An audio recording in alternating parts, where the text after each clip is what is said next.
Baik, Assalamualaikum warahmatullahi wabarakatuh. Waalaikumsalam warahmatullahi wabarakatuh. Alhamdulillahirabbil alamin wa bihi nasta'inu ala umuri dunya wa ala alihi washabbihi ajmain amma ba'du. Alhamdulillah, pada kesempatan kali ini pertemuan kelima mata kuliah manajemen laboratorium kita dapat menghadiri perkuliahan kali ini dalam keadaan silaturahmi. Nah, untuk pertemuan sekarang saya Agnia Putri Rizkia dan saya Bangda Fadila kali ini akan mempresentasikan mengenai organisasi laboratorium.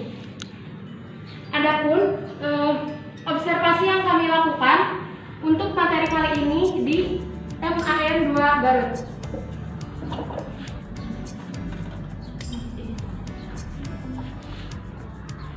Kata laboratorium sendiri, menurut Peraturan Menteri Pemberdayaan Aparatur Negara Nomor 3 Tahun 2010, bahwa laboratorium adalah unit penunjang akademik pada lembaga pendidikan yang berupa ruangan tertutup ataupun terbuka yang bersifat permanen atau bergerak, yang dikelola secara sistematis untuk kegiatan pengujian, kalibrasi, dan produk dalam skala terbatas dengan menggunakan peralatan dan bahan berdasarkan metode keilmuan tertentu dalam rangka pelaksanaan penelitian, pendidikan, dan atau pengabdian kepada masyarakat.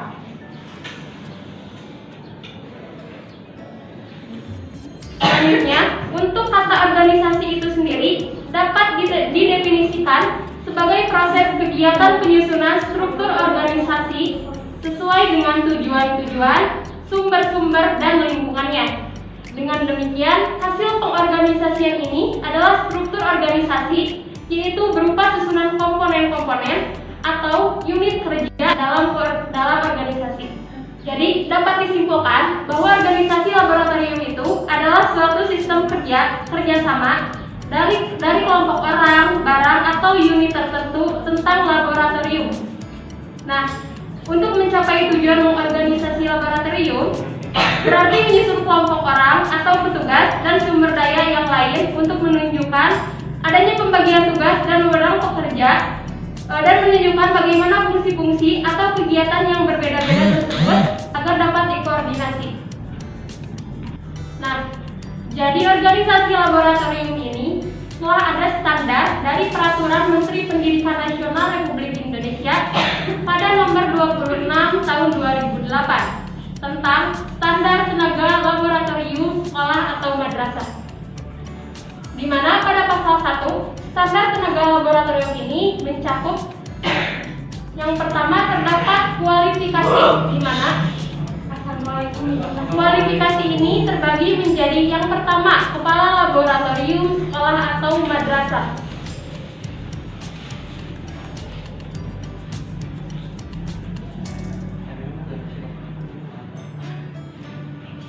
Nah, untuk kualifikasi kepala laboratorium, seorang kepala laboratorium bisa menjadi seorang kepala laboratorium bisa melalui jalur guru atau melalui jalur teknisi. Dimana kalau mau menjadi kepala laboratorium melalui jalur guru, seorang pendaftar harus pendidikan minimal sarjana atau S1. Selain itu, berpengalaman minimal 3 tahun sebagai pengelola praktikum dan harus memiliki sertifikat kepala laboratorium sekolah atau madrasah dari perguruan tinggi atau lembaga lain yang ditetapkan oleh pemerintah. Selanjutnya, kualifikasi teknisi laboratorium sekolah atau madrasah. Di mana jika ingin mendaftar atau ingin menjadi seorang teknisi laboratorium, kualifikasinya sebagai berikut: minimal lulusan program diploma 2 atau D2 yang relevan dengan peralatan laboratorium yang diselenggarakan oleh perguruan tinggi yang ditetapkan oleh pemerintah. Selain itu, harus memiliki sertifikat teknisi laboratorium dari perguruan tinggi atau lembaga yang ditetapkan oleh pemerintah. Nah, kualifikasi untuk menjadi seorang laboran di mana harus minimal lulusan program diploma 1 atau D1 yang relevan dengan jenis laboratorium yang diselenggarakan oleh perguruan tinggi yang ditetapkan oleh pemerintah. Selain itu juga sama, harus memiliki sertifikat laboran dari perguruan tinggi yang ditetapkan oleh pemerintah.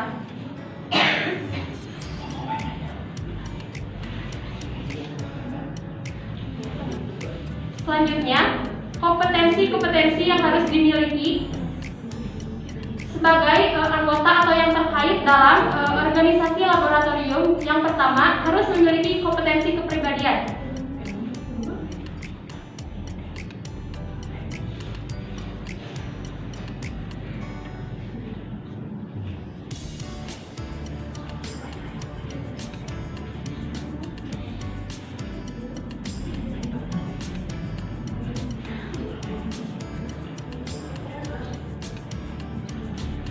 Nah, harus memiliki kompetensi kepribadian, seperti menampilkan diri sebagai pribadi yang dewasa, mantap, dan berakhlak mulia, atau bisa menunjukkan komitmen terhadap tugas. Selanjutnya, harus memiliki kompetensi sosial, di mana seorang pekerja atau yang bergabung sebagai organisasi di laboratorium harus bisa bekerja sama dalam pelaksanaan tugas dan juga bisa berkomunikasi secara lisan maupun tulisan. Nah, kompetensi yang ketiga yang harus dimiliki seorang yang tergabung dalam struktur organisasi laboratorium, yaitu memiliki kompetensi manajerial, di mana bisa merencanakan kegiatan dan mengembangkan laboratorium baik yang ada di sekolah maupun yang ada di madrasah. Selain itu, mampu mengelola kegiatan laboratorium, bisa membagi tugas teknis dan laboran baik di sekolah maupun di madrasah, dan dapat juga memantau sarana dan prasarana laboratorium di sekolah maupun di madrasah. Nah, kompetensi terakhir yang harus dimiliki yaitu kompetensi operasional,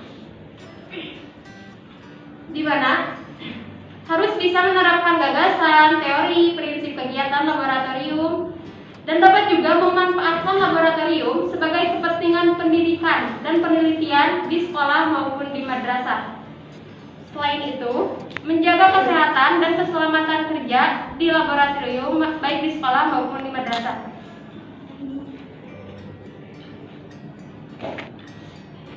Nah, ini merupakan hasil kami observasi rancangan struktur organisasi laboratorium yang terdapat di MAN 2 Garut.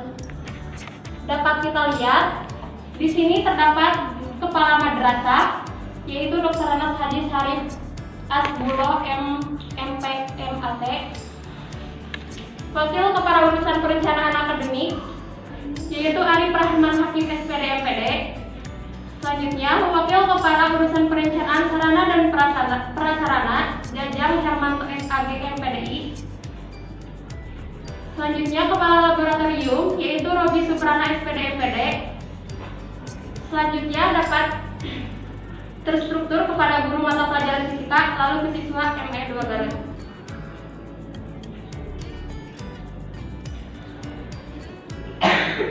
Kemudian, adapun tugas pokok menjadi pengelola dalam organisasi laboratorium. Yang pertama adalah tugas kepala madrasah.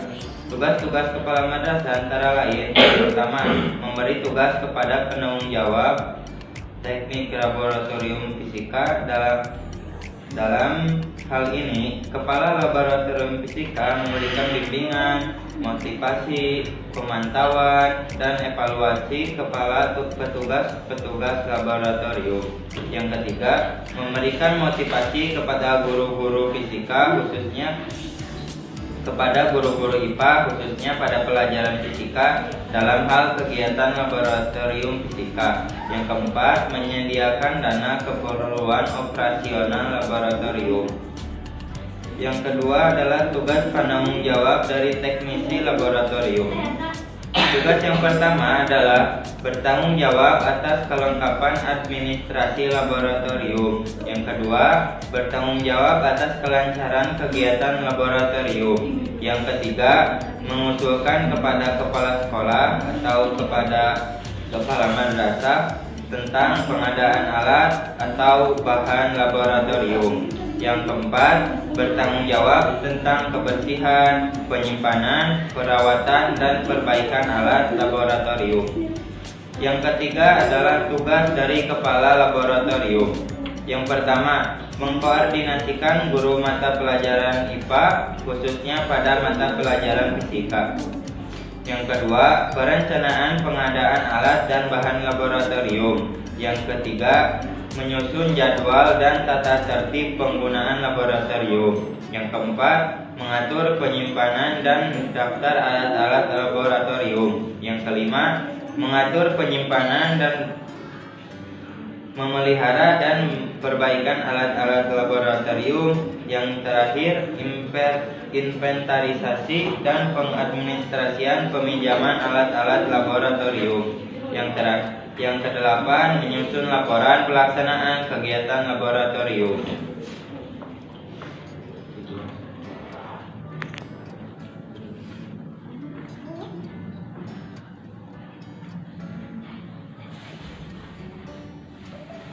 Tujuan program kegiatan.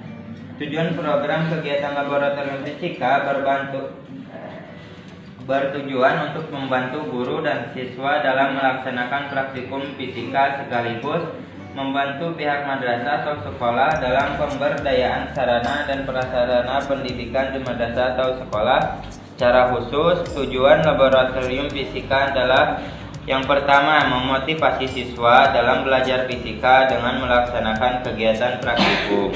Yang kedua, mengembangkan keterampilan dasar bereksperimen melalui praktikum sebagai salah satu tuntutan dalam pembelajaran fisika. Yang ketiga, sebagai wahana dalam pembelajaran melalui pendekatan ilmiah berdasarkan fakta dan data yang diperoleh.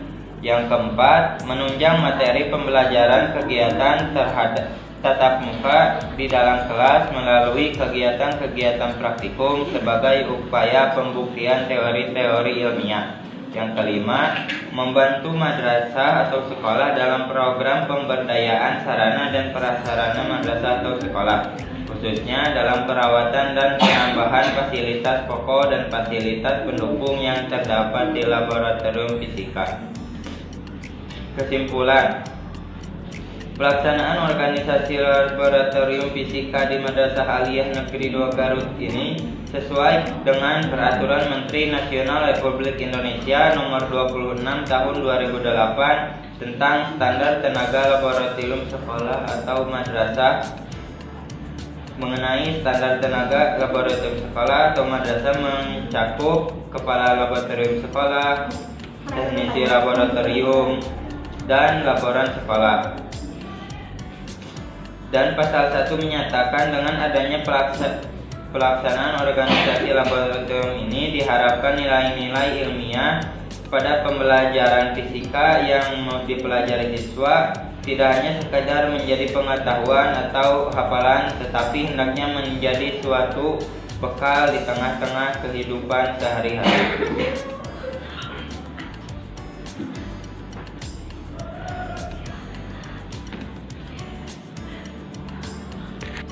Mungkin hanya itu materi yang dapat kami paparkan pada kesempatan kali ini. Selanjutnya dilanjutkan ke diskusi tanya jawab. Untuk 3 orang penanya dulu. Boleh acungkan tangan. Bismillahirrahmanirrahim. Assalamualaikum warahmatullahi wabarakatuh. Waalaikumsalam. Saya ingin bertanya kepada Bapak Guru, aspek apa yang mendukung keberhasilan organisasi manajemen laboratorium? Ya, terima kasih. Wassalamualaikum warahmatullahi wabarakatuh.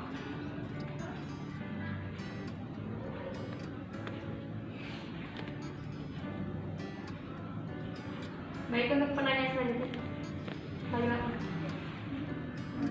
Izin bertanya, karena saya mengapa organisasi di laboratorium itu sangat penting? Jika tidak ada organisasi, itu bagaimana?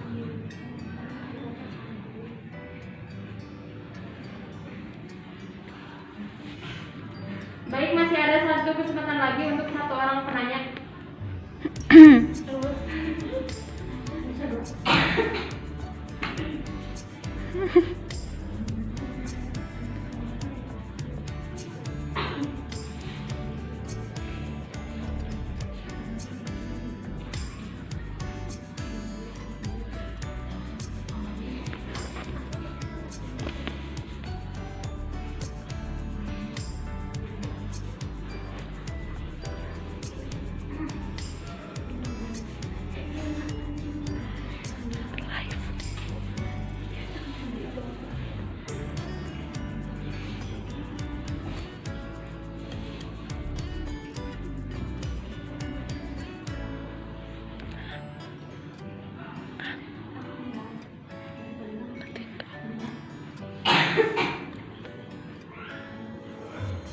Baik, langsung saja kita jawab pertanyaan dari saudari Laila. Mengapa organisasi dalam laboratorium sangat penting?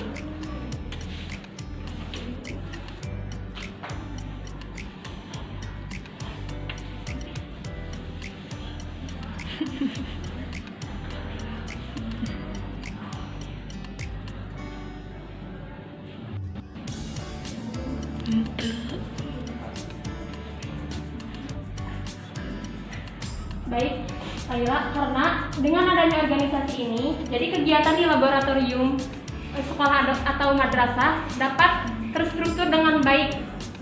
Jadi untuk pengelolaannya, karena ada struktur ini, jadi tidak dipegang oleh sendiri. Kan masih ada kalau kepala, ada wakilnya, ada bagiannya. Bisa digantikan seperti itu.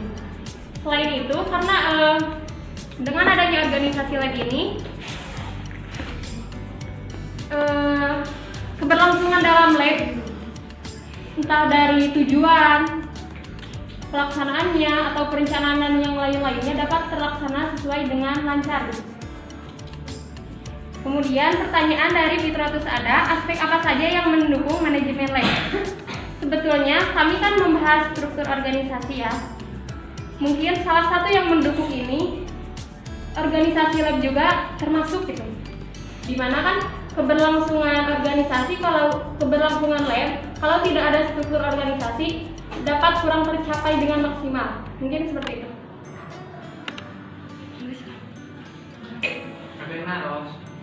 Jadi nambahkan. Boleh. Boleh terlihat. Moderator. Sokap ini.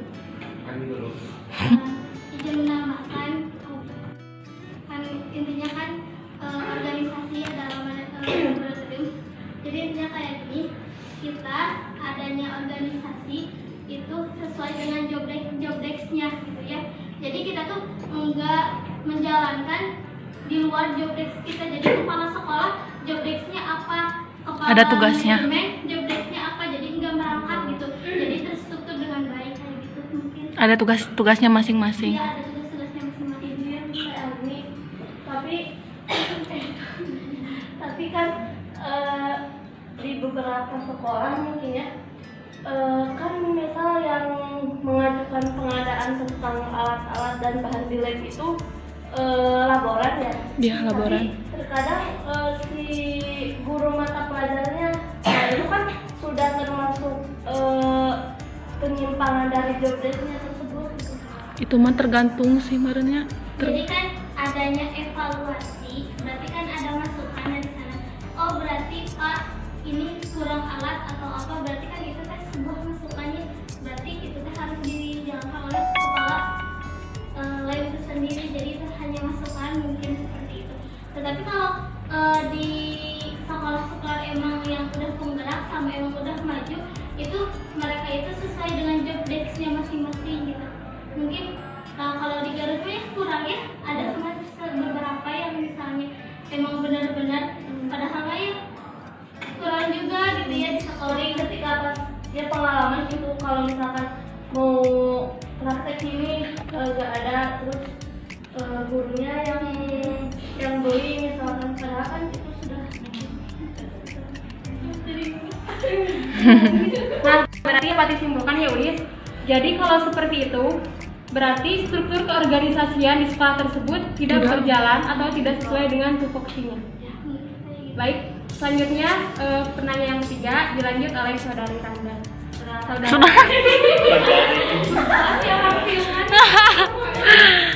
Jadi juga. Atau kayak gitu. Ini kan itu izin pertama. Izin bertanya saya Ramdan.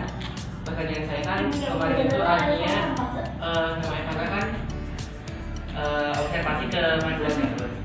Apakah organisasi di Mandua Garut itu udah sesuai dengan apa namanya? Tadi di kesimpulan. Terus Iya maksudnya teh. lanjut sama. Nya sok. Sudah baik atau tidak gitu. Sok pan. Izin menjawab pertanyaan dari Rangga. Tadi di kesimpulan sudah disinggung pelaksanaan organisasi laboratorium fisika di Madrasah Aliyah Negeri 2 Garut ini sudah sesuai dengan Peraturan Menteri Pendidikan Nasional Republik Indonesia Nomor 26 Tahun 2008 tentang standar tenaga laboratorium sekolah atau madrasah. Jadi organisasi laboratorium yang ada di Madrasah Aliyah 2 Garut ini sudah memenuhi semua standar-standar yang sudah ditentukan oleh Menteri Pendidikan Nasional dalam Peraturan Nomor 26 Tahun 2008. Jadi bagaimana? Gimana, Randa? Itu teh emang dari kepala laboratorium Iya. atau Infonya. kalian, tapi kalian ngurus Info. dengan pasti itu. Nah, untuk kemarin kami observasi, kebetulan langsung ketemu sama kepala laborannya, Bapak Robi. Jadi kami langsung menanyakan, bahkan bukunya pun seperti dokumen-dokumennya diperlihatkan kepada kami. Untuk hasil wawancaranya pun ada bila perlu Tidak perlu. Boleh. Dekat. Tidak. Mungkin hanya itu. Apakah ada yang ingin menanya, menambah atau menyanggah? Alhamdulillah, Besti. Oh iya, Besti. Baik. Cukup ya? Cukup. Mungkin hanya itu presentasi kami kali ini. Mohon maaf masih banyak yang kekurangan. Sekian dari kami. Wabillahi taufiq wal hidayah. Wassalamualaikum warahmatullahi wabarakatuh. Waalaikumsalam.